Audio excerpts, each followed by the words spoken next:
Hello everyone and welcome to the Animezilia, and thank you for joining me as we go over the rest arc and the position test arc of the Tower of God Webtoon series. And overall these two mini arcs weren't that long, but they were jam-packed with some very interesting content, so let's have a look at some of those talking points.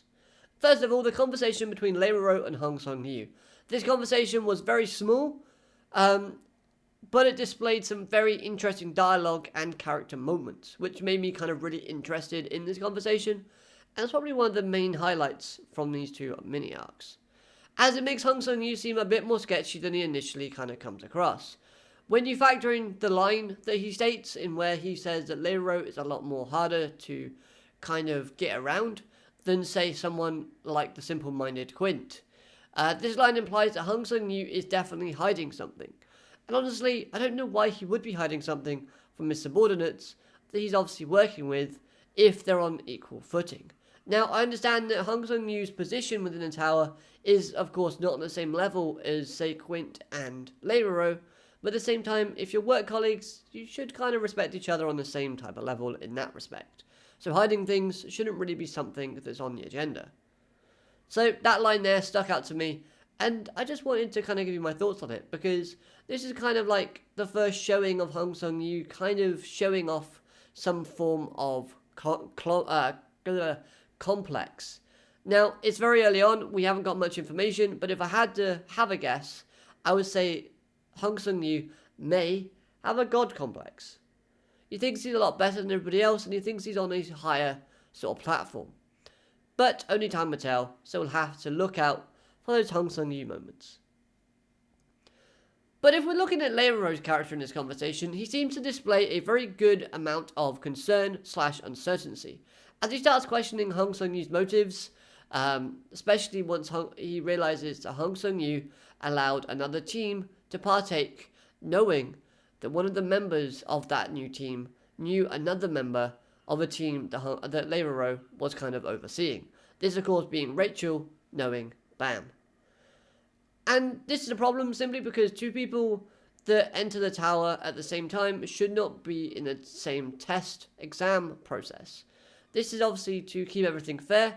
If two people knew each other before going into the tower and they were doing the same test with each other, they would have more chemistry and more synchronization, thus giving them an advantage over everybody else. So this may not be the exact reason, but at the same time, it still kind of is a reason as to why two people that know each other before going into the tower should not be together when doing the tests or the exams.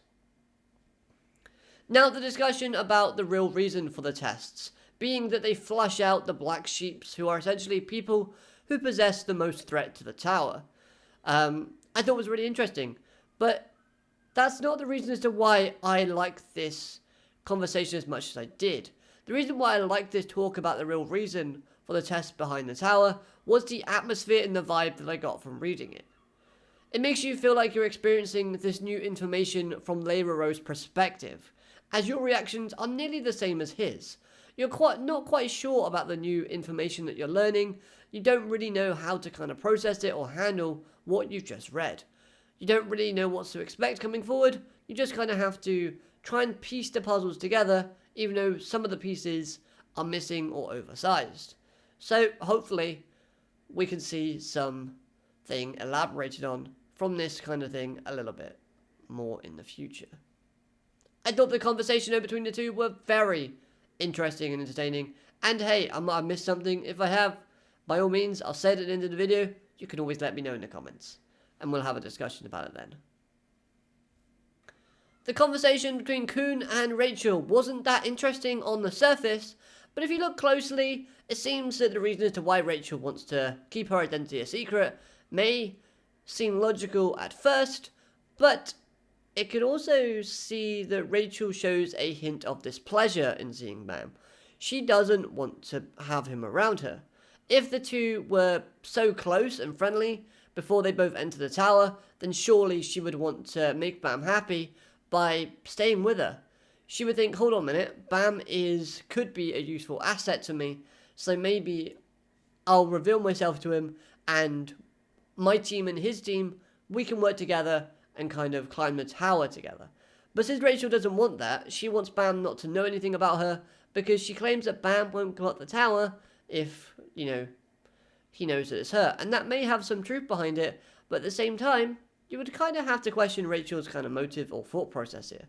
You would think that, again, she would jump at the opportunity to make her team a little bit bigger or a lot stronger, or, in this case, smarter, by having that link between herself and Bam, creating a link between the two teams. So, if you look at the facial expressions as well, whenever Rachel's giving her reasons, she's always looking down at the floor. Now, whenever someone's looking down at the floor and not making eye contact with somebody else, it shows that they're very uncertain or questioning their own thoughts and thought process. So this is also something to kind of keep in mind when you're thinking about whether or not Rachel's reasoning is logical, yes, but is it proper? Maybe not. However, Kun shows some signs of warming up to Bam. He's shown that he's becoming more and more friendly and, becoming friends with him, pretty much. As, it might just have been me, but I thought that Kun's casual clothing looks very similar to Bam's outfit, with the whole kind of long sleeve t-shirt at the bottom and like the kind of cardigan type of thing, just different colour schemes. And even buys Bam a new outfit, which does look pretty amazing on Bam, I have to admit. Plus, he's also staying very close to Bam while he's unconscious. He shows a lot of concern for the character, and he even sort of questions Leiroro and saying, hold on a minute, what about the injured? And, he's asking questions that would be in Bam's favour, because Bam can't ask him himself because he's injured. You can also apply this to Rax as well. Rax does show a lot of concern for Bam. So again, it shows that Bam's character is going from oh, he's just my prey, I don't, to actually being a bit more friendly. Plus, Ramza Tsundere confirmed. The Dorsey and Anak section was actually really fun, as it sets up this almost rivalry kind of dynamic between the two characters, while showing off a bit more of Dorsey's personality. And it gives us kind of more Yuri information, which is also really fun. I like the fact, though, that Dorsey's just don't get cocky, Anak, just because you've got another 13-month weapon. Because remember, that's Yuri's, and people, they're scared of Yuri. And she even taunts Anak to kind of provoke her and get her to into action. And then she just kind of easily blocks it with her new shield things from this series, and then just kind of smiles and walks off. I absolutely love it. And Dorsey has a playful personality that I really do appreciate, and I'm loving so much. So let's see more of her moving forward. It's test positioning time, and the comedy here was absolutely brilliant. I love the whole "did I bribe him" skit from Shibisu and the others, because they're talking about what does the name after the character's name mean. I can't remember what it was actually called, but I thought that was pretty funny, because it basically means that they excelled to the point where they were kind of higher than everybody else. And Shibisu had that kind of little tag, and he was just did I really bribe him? I don't remember. And I just thought that was fun. We also have the 5 different positions. We got Fisherman, we got Spearbearer, Lightbearer, Scout, and Wave Controller. Now, I'm not going to go over these positions in detail, because I've already done that in my anime review, so I'll link that video with a timestamp to that time if you wish to go and check that out. And it is worth sort of checking out if you really do want to. If not, just drop it down in the comments, just ask me to explain it lightly, and I'll type it all out for you. Why not? The other thing worth noting, though, is that within these kind of test positions, there is going to be a big test at the end, after all the training is done, so that only a select few from these different positions will pass overall. So, it is as follows.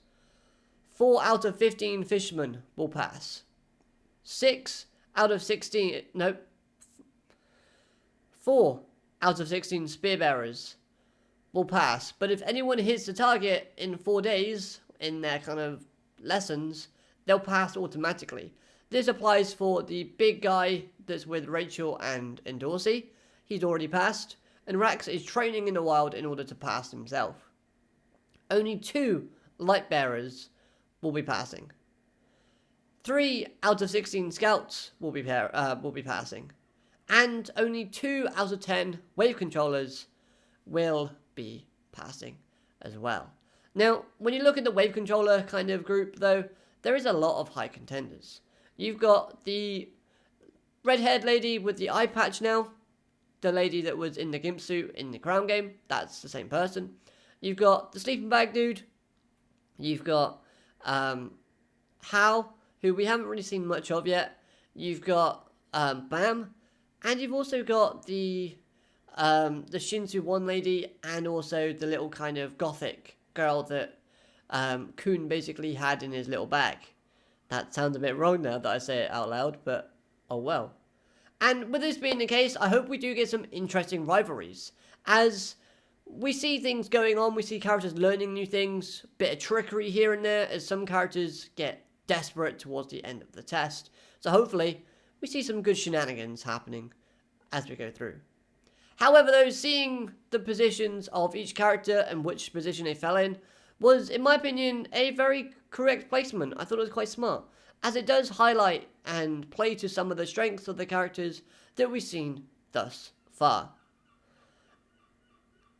And you know, again, it's good to know that Lady Luck is on Bam's side, as being a wave controller and the teacher being late / held up meant that Bam was saved from basically failure, despite still being unconscious when everyone had their positions given out to him.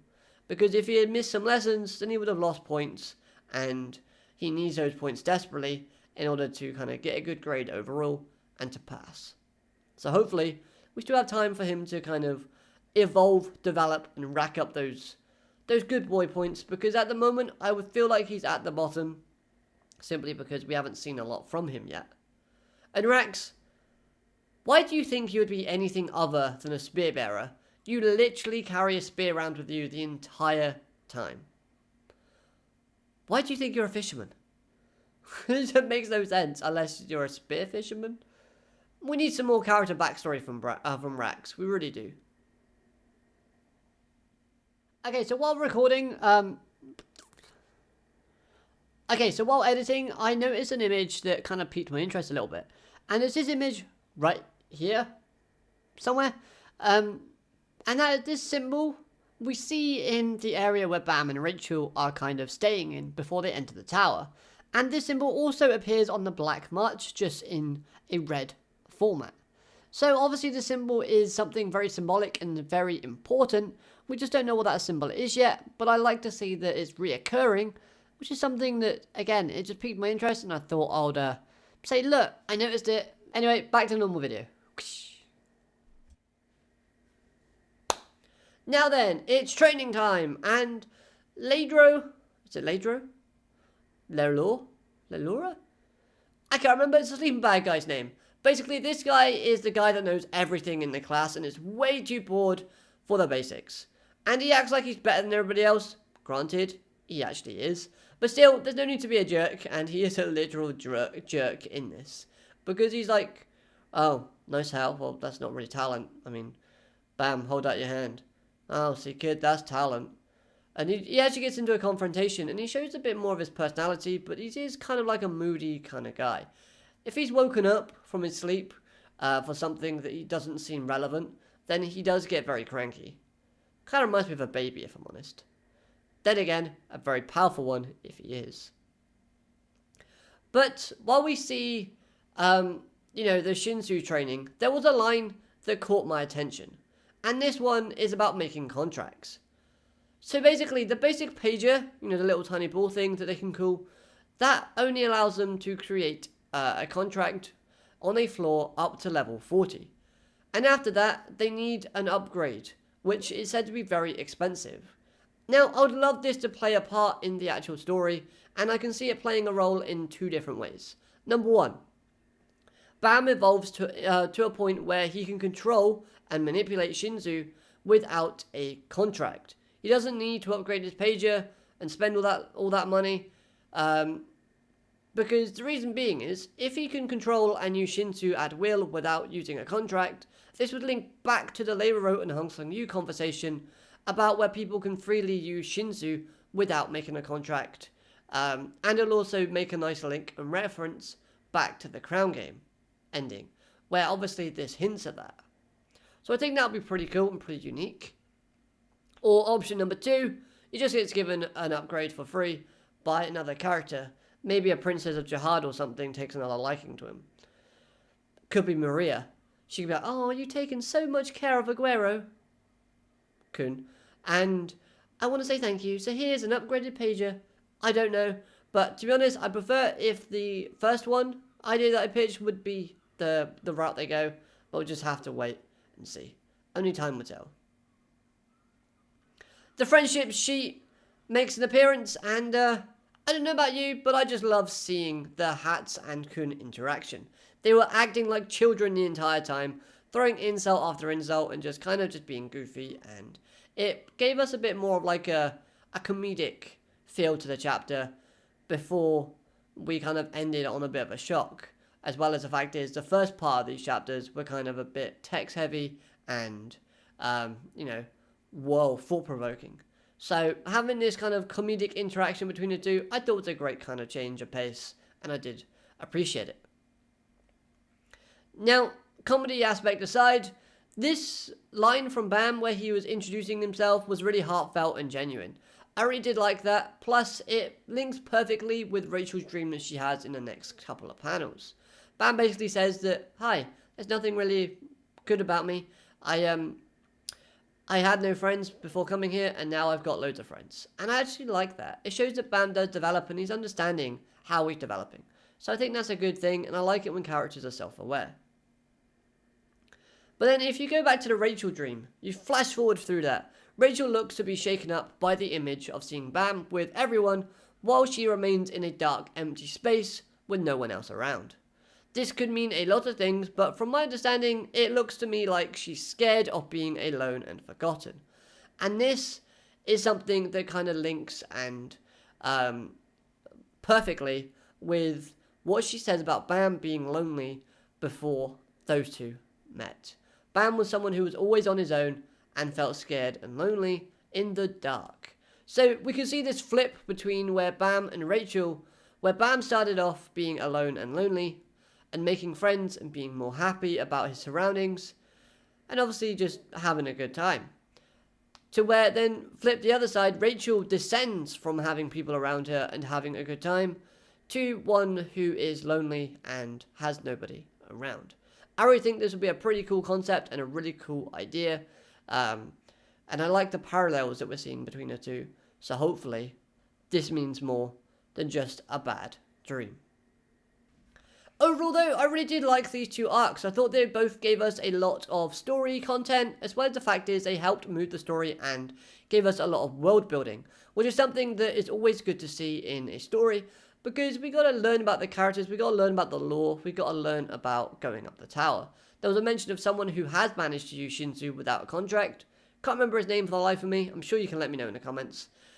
Plus, we get all these little hints at rivalries forming, like a Knack and Endorsey, like Rax and the other kind of big brute from Rachel's team.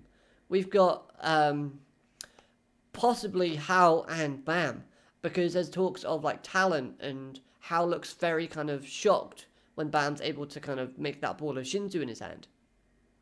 So hopefully these get elaborated on and we see some good content from these rivalries moving forward.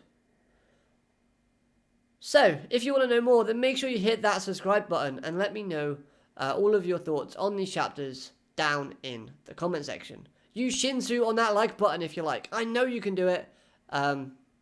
Go for it. The actual art style has suddenly improved a lot, and it's been improving since the Crown game, so it really does make my enjoyment a lot more pleasant. But, as always, like I said, let me know your thoughts down in the comments. If I missed anything important, then just put it in the comments and we'll discuss it together in detail. I hope you've enjoyed. Have a great day. Alligator, matane. I'm going to go take this jumper off because it's really hot, and I'll see you soon. Matane. Bye.